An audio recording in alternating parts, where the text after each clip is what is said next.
So hello, welcome. Now I'm going to show you how to create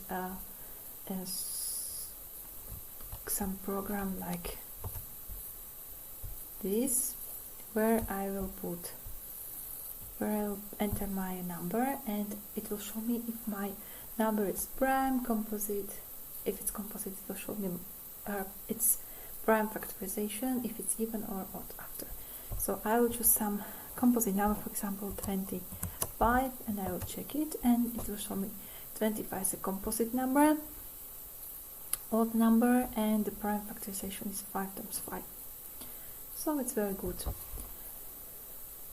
So let's look how I make it. So we need HTML, we need style CSS.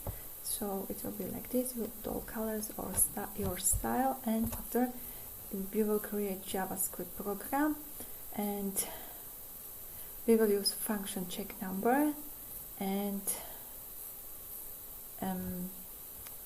we will, for all this mathematics, if it's a little bit complicated, prime, all these functions we must make, and after you will open it and you are here, you don't need this, and again I will put, for example, 1.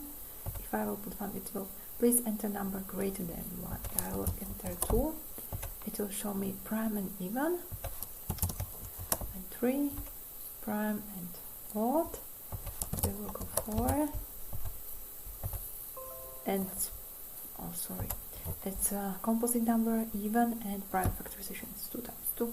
So it was good. Okay, after I will show you how to write it.